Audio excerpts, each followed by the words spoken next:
خواتین و حضرات، دیویوں اور سجنوں،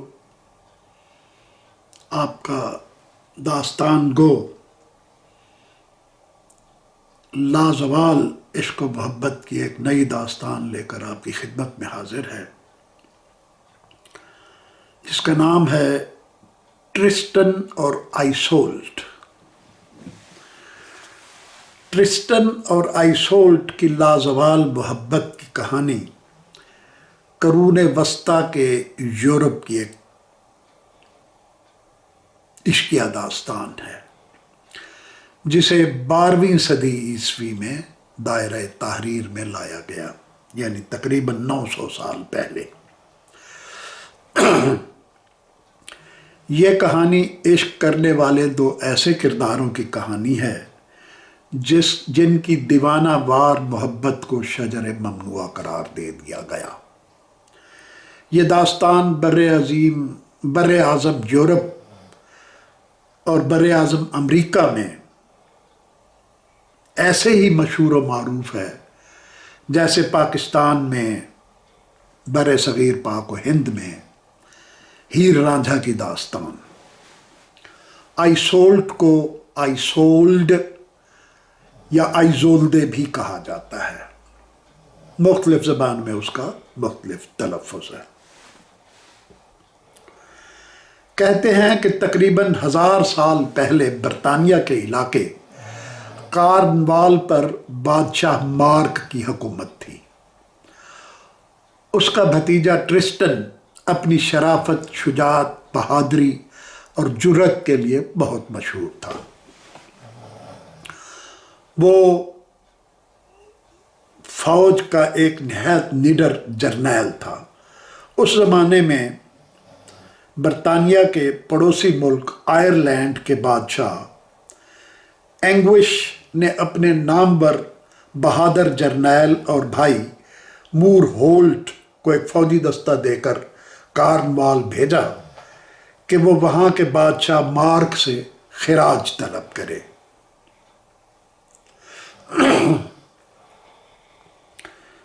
یہ معاملہ دونوں ملکوں کے درمیان باعث نزاع بن گیا، کیونکہ جب مور ہولٹ کارنوال پہنچا اور اس نے خراج طلب کیا تو دونوں ملکوں میں بہت سخت کشمکش اور کشیدگی پیدا ہو گئی، اور ایک دست بدست لڑائی میں ٹرسٹن نے مور ہولٹ کو ہلاک کر دیا، جو کہ خراج لینے آیا تھا۔ جب اس کی لاش واپس آئرلینڈ لائی گئی تو ٹرسٹن کی تلوار کا نوکیلا حصہ بدستور مور ہولٹ کے سینے میں پیوست تھا۔ مور ہولٹ نے بھی ٹرسٹن کو کافی زخمی کیا تھا۔ کئی دن گزر گئے مگر ٹرسٹن کا زخم بھرنے کا نام ہی نہیں لے رہا تھا۔ ٹرسٹن نے سن رکھا تھا کہ آئرلینڈ کی شہزادی آئیزولڈے جنگوں میں شدید زخمی ہونے والوں کا علاج کرنے میں خدا داد صلاحیت رکھتی ہے۔ چنانچہ ایک دن وہ بھیس بدل کر آئیزولدے کے ہسپتال پہنچ گیا، جس نے اس کا مکمل علاج کر دیا۔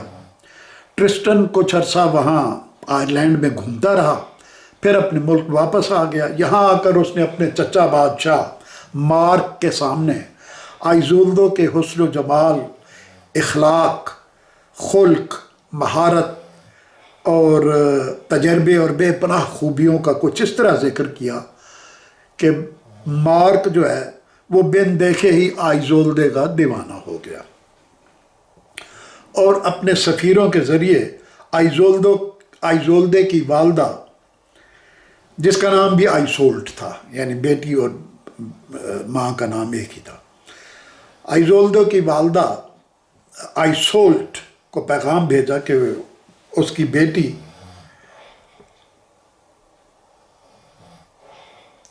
کے لیے اس نے پیغام بھجوایا، جس کا جواب جلد ہی اسبات میں آ گیا، یعنی آئیسولٹ جو ہے وہ آئیزولدے کی شادی مارک سے کرنے کے لیے تیار ہو گئی، اور دونوں طرف سے تحفے تحائف کے تبادلے کے بعد منگنی کا باضابطہ اعلان کر دیا گیا۔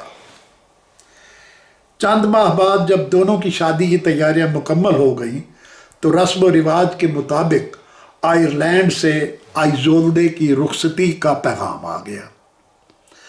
مارک نے اپنے بھتیجے ٹرسٹن کو بلایا اور اسے حکم دیا کہ وہ ڈبلن جا کر آئیزولدے کو لے آئے تاکہ شادی کی رسم ادا کی جا سکے۔ چچا کا حکم سنتے ہی ٹرسٹن آئرلینڈ روانہ ہو گیا۔ وہاں اس نے جا کر سنا کہ اس ملک میں یعنی آئرلینڈ میں ایک خوفناک بلا نے تباہی مچا رکھی ہے اور 20 انسانوں کو ہلاک کر ڈالا ہے۔ لہٰذا سب سے پہلے ٹرسٹن نے اس بلا کو ڈھونڈ کر ایک خونی مقابلے کے بعد ہلاک کر دیا، جس کے بعد ٹرسٹن کو علاج معالجے کے لیے آئیزولدے کے پاس دوبارہ لایا گیا، اور پورے ملک میں ٹرسٹن کو تحسین و آفرین کی نظروں سے دیکھا جانے لگا، کیونکہ اس نے بے شمار لوگوں کو ہلاک کرنے والی بلا کو مار ڈالا تھا۔ جب آئیزولدے ٹرسٹن کا علاج کر رہی تھی تو اس نے ٹرسٹن کی میان میں وہ تلوار دیکھ لی جس کی نوک ٹوٹی ہوئی تھی۔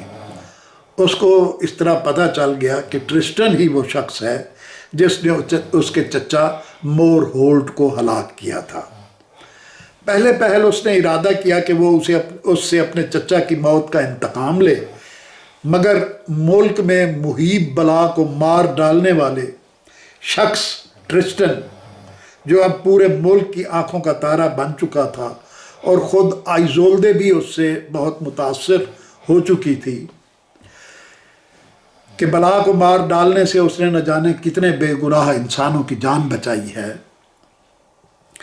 جب ٹرسٹن کو ہوش آیا اور اس نے بتایا کہ وہ اپنے چچا مارک کی دلہن آئیزولدے کو لینے آیا ہے، تو آئیزولدے نے اس کا شکریہ ادا کیا کہ اس نے ٹرسٹن کے ساتھ، تو آئیزولدے نے شکر ادا کیا دل میں کہ اس نے ٹرسٹن سے کوئی انتقامی کارروائی نہیں کی اور اسے معاف کر دیا۔ پھر آئیزولدے کی رخصتی کی تیاریاں مکمل کی جانے لگیں۔ اس کی ماں نے محبت کا جادوئی محلول تیار کیا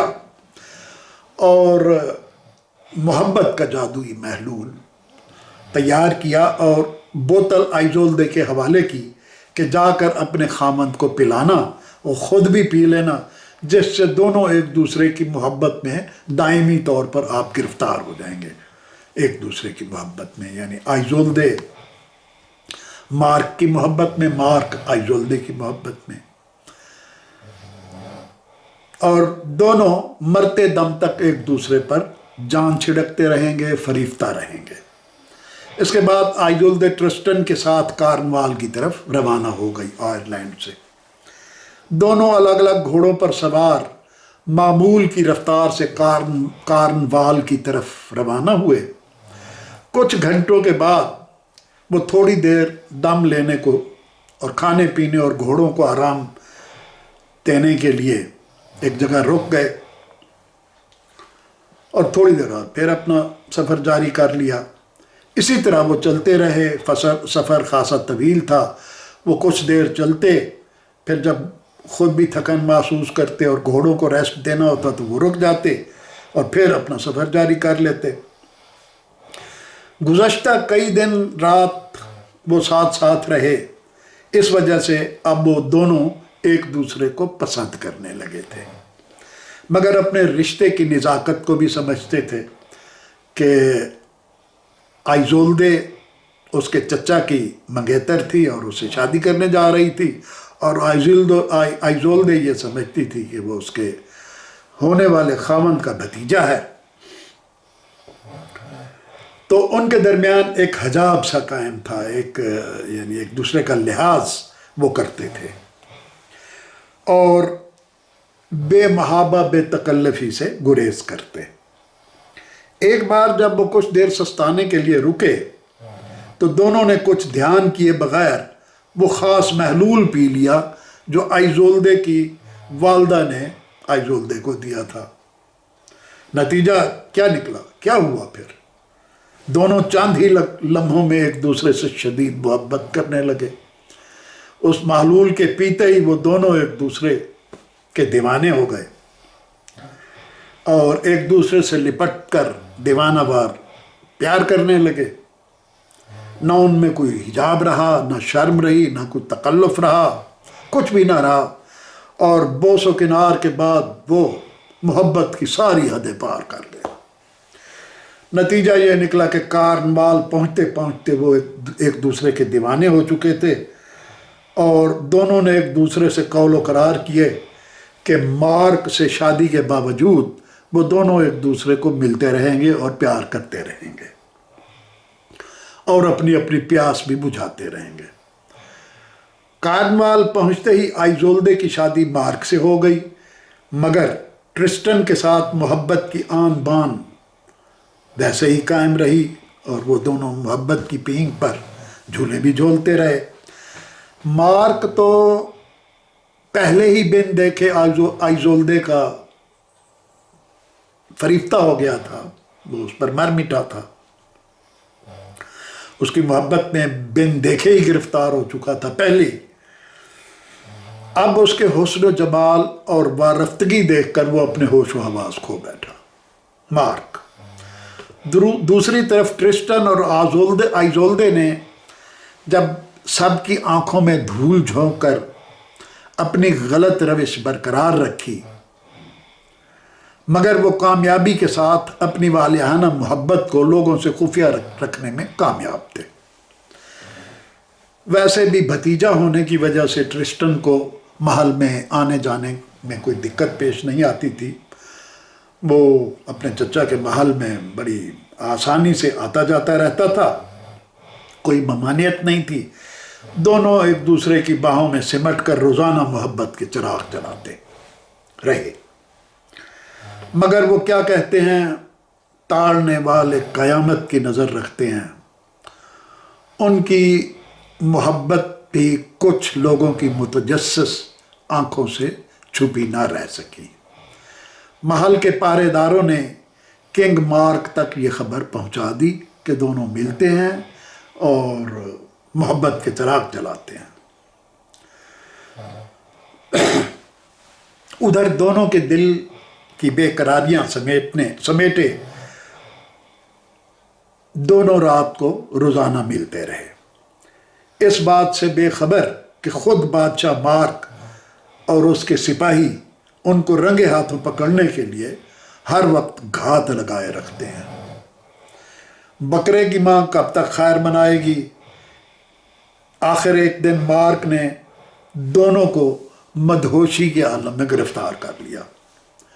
ٹرسٹن کو پھانسی کی سزا اور آئیزولدے کو شہتیر سے باندھ کر جلانے کی سزا سنائی گئی۔ جب ٹرسٹن کو پھانسی گھاٹ لے جایا جا رہا تھا تو اس نے انتہائی جرأت کا مظاہرہ کرتے ہوئے فصیل کی بلند دیوار سے نیچے چھلانگ لگا دی اور موجزانہ طور پر بچ بھی گیا۔ بھاگتے ہوئے اس نے قید خانے سے آئیزولدے کو چھڑایا اور دونوں فرار ہو کر مورائس پہنچ گئے۔ مورائس کے پہاڑوں اور جنگلات میں جا چھپے، مگر بالآخر مارک کے سپاہیوں نے ٹرسٹن کو اس وقت ڈھونڈ نکالا جب وہ اپنی خفیہ غار سے نکل کر چشمے پر پانی بھرنے آیا ہوا تھا۔ پھر اسے مارک کے سامنے پیش کر دیا گیا۔ اب ٹرسٹن نے ہتھیار ڈال دیا اور مارک سے معافی کا طلبگار ہوا۔ مارک نے اس شرط پر اسے معافی دینے کی حامی بھر لی کہ وہ آئیزولدے کو اس کے حوالے کر دے اور خود جلا وطن ہو کر فرانس چلا جائے اور کبھی برطانیہ واپس نہ آئے۔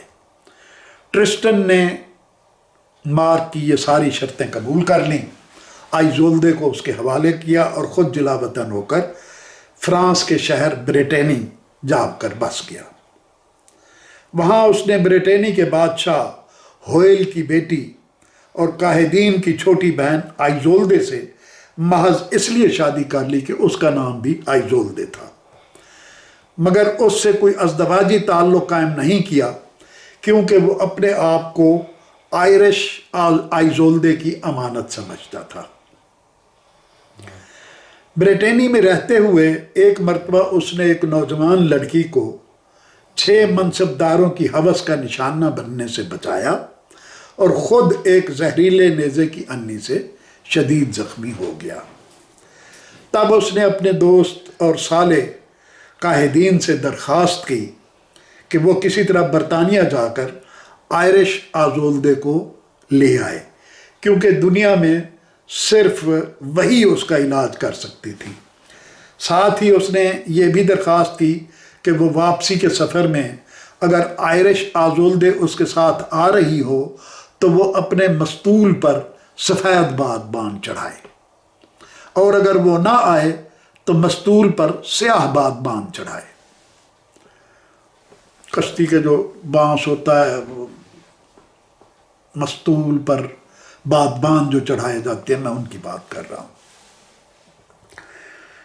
اس کے بعد وہ نہایت بے چینی سے شدید زخمی حالت میں قائدین اور آئرش آزولدے کا انتظار کرنے لگا۔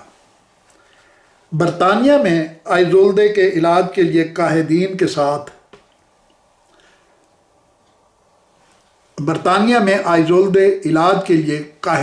ساتھ ٹرسٹن کے پاس بریٹینی جانے پر آباد ہو گئی۔ بریٹینی جو ہے وہ فرانس کا ایک حصہ ہے۔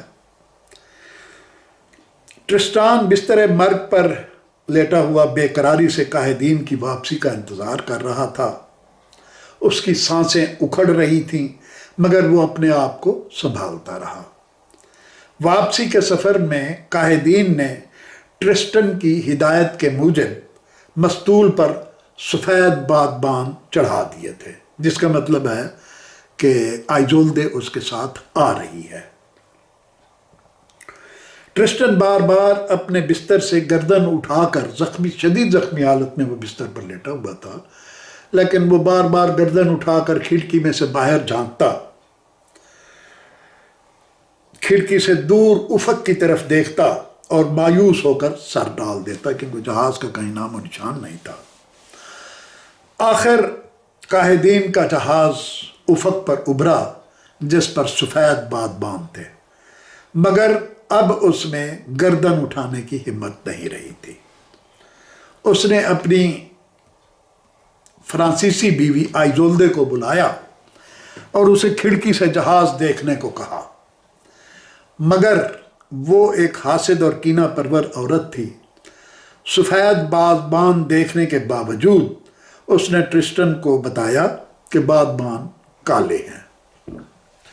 یہ سنتے ہی ٹرسٹن نے گردن ڈال دی اور دم توڑ دیا۔ جب آئرش آزولدے قائدین کے ساتھ ٹرسٹن کے پاس پہنچی تو وہ مر چکا تھا۔ اس کی لاش دیکھ کر آئیزولدے نے ایک دلدوز چیخ ماری اور اس کی لاش پر گر کر اس نے بھی دم توڑ دیا۔ پھر دونوں کی لاشیں کارنوال لے جا کر ساتھ ساتھ دفن کر دی گئیں۔ دونوں کی قبروں کے پاس ایک ایک خوشبودار درخت از خود پھوٹ پڑا، جن کی شاخیں اوپر جا کر آپس میں بغل گیر ہو گئیں۔ یوں مر جانے کے بعد بھی ان دونوں کو وقت جدا نہیں کر سکا۔ یہ تھی ٹرسٹن اور آئیزولدے کی کہانی۔